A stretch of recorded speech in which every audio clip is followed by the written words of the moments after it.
ನಮಸ್ತೆ ಸ್ನೇಹಿತರೆ, ನನ್ನ ಹೆಸರು ವಿನೀಶ್.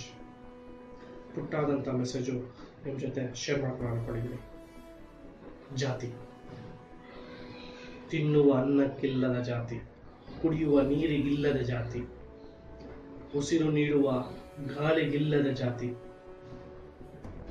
ಉಡುವ ಬಟ್ಟೆಗಿಲ್ಲದ ಜಾತಿ, ಸುಡುವ ಬೆಂಕಿಗಿಲ್ಲದ ಜಾತಿ, ನೀಡುವ ಕೈಗಳಿಗಿಲ್ಲದ ಜಾತಿ, ಪ್ರಾಣಿ ಪಕ್ಷಿಗಳಿಗಿಲ್ಲದ ಜಾತಿ. ಮತ್ತಾಕೆ ಮಾನವನಿಗೆ ಬೇಕು ಜಾತಿ? ತಿನ್ನುವ ಅನ್ನವನ್ನು ಕೇಳುವಿರಾ, ನೀನು ಯಾವ ಜಾತಿ ರೈತ ಬೆಳೆದಿರುವೆನೆಂದು? ಬೀಸುವ ಗಾಳಿಯನ್ನು ಕೇಳುವಿರಾ, ನೀನು ಯಾವ ಜಾತಿ ಎಂದು? ಕುಡಿಯುವ ನೀರನ್ನು ಕೇಳುವಿರಾ, ನೀನು ಯಾವ ಜಾತಿ ಬಾವಿ ಎಂದು? ಉಡುವ ಬಟ್ಟೆಯನ್ನು ಕೇಳುವಿರಾ, ನೀನು ಯಾವ ಜಾತಿಯ ಕಾರ್ಮಿಕನ ಕಲೆ ಎಂದು? ಹೇಳಿ. ಹಸಿವು ನಿನಗಿದ್ದರೆ ಸಾಕು, ದಾಹ ತೀರಿದರೆ ಸಾಕು, ಮಾನ ಮುಚ್ಚಿದರೆ ಸಾಕು, ಕಷ್ಟಕ್ಕೆ ದಾರಿ ಸಿಕ್ಕರೆ ಸಾಕು, ಬೆಚ್ಚಗಾದರೆ ಸಾಕಲ್ವಾ? ಮತ್ತಾಕೆ ಈ ಜಾತಿ ಎಂಬ ಪದ ಬೇಕು ನಮಗೆ? ಹೇಳಿ ನೀವೇ. ಒಂದು ಪುಟ್ಟಾದ ಎಕ್ಸಾಂಪಲ್ ಕೊಡ್ತೀನಿ.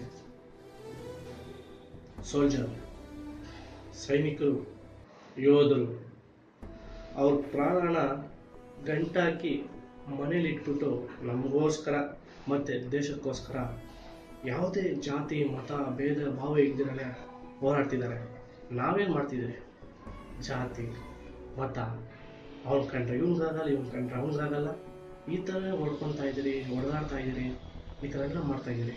ಇದು ಬೇಕಾ? ಹೇಳಿ. ಎಲ್ಲರ ಜೊತೆನೂ ಖುಷಿಯಾಗಿ ಮಾತಾಡೋಣ, ಪ್ರೀತಿನ ಹಂಚೋಣ, ಮತ್ತು ದೇಶಕ್ಕೋಸ್ಕರ ಪ್ರಾಣ ಕೊಡಿ, ಮತ್ತೊಂದು ಹೋರಾಟ ಮಾಡಿ ಅಂತ ಯಾರು ಹೇಳೋಣ. ನಮ್ಮ ದೇಶಕ್ಕೋಸ್ಕರ ಪ್ರೀತಿ ಕೊಡಿ ಮತ್ತು ಗೌರವ ಕೊಡಿ ಅಂತ ಈ ಮಾತಿನ ಮೂಲಕ ನಾನು ನಿಮಗೆ ಹೇಳ್ತಾ ಇದ್ದೀನಿ.